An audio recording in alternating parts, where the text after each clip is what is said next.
Upon n એટલે કે અવલોકનોનો સરવાળો છેદમાં અવલોકનોની સંખ્યા।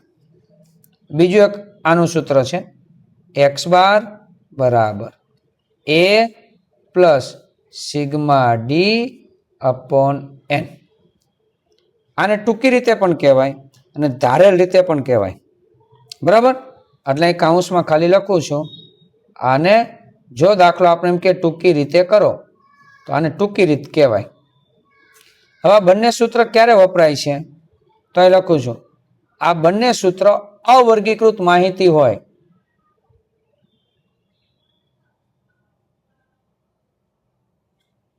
અવર્ગીકૃત માહિતી હોય ત્યારે આ સૂત્ર મુજબ મધ્યક શોધાય। હવે કદાચ પ્રશ્ન થાય મૂકી દે સાહેબ અવર્ગીકૃત માહિતી એટલે શું, તો હમણાં દાખલો આપણે ભણીએ ત્યારે આપણે તમને સમજાવીએ છીએ। સૂત્ર નંબર 3 x બાર બરાબર સિગ્મા fx अपॉन n, બરાબર। નંબર 4 ચોથું સૂત્ર છે x બાર બરાબર a plus sigma fd upon n। અને સૂત્ર નંબર 5 x બાર બરાબર a plus sigma fd upon n ગુણ્યા c।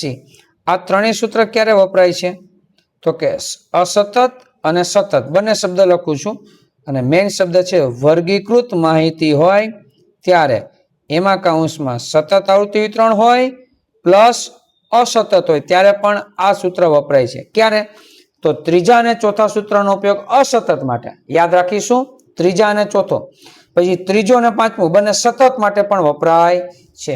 ફેર ખાલી કેટલો છે, જો અહીં સિગ્મા x છેદમાં n x હતું અવર્ગીકૃત, હવે f આવી જશે એટલે ખાલી f આવી ગયો આગળ, એ જ રીતે આ સૂત્રમાં f આવી ગયો પણ ગુણ્યા c કારણ કે સતત હતું તો એ પણ આપણે ભણવાના છીએ, બરાબર। તો સ્ટાર્ટ કરીએ છીએ સ્વાધ્યાય 3.1 દાખલા નંબર 1। સ્વાધ્યાય 3.1 પહેલો દાખલો છે, એક નર્સરીમાં વાવેલા છોડની સપ્તાહ દીઠ વૃદ્ધિ નીચે પ્રમાણે છે। ઓકે, અને રકમ આપી છે, છોડની વૃદ્ધિનો મધ્યક શોધો। હવે નોંધું છું એ તમે ખાસ ધ્યાન રાખજો, જો આપેલી માહિતીને છે ને અવર્ગીકૃત કહેવાય, કેવી કહેવાય બાજુમાં લખું છું અવર્ગીકૃત।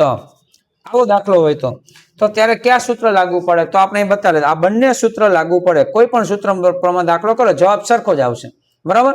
એટલે પહેલા દાખલામાં, બીજો અપવાદ છે। હવે ત્રીજો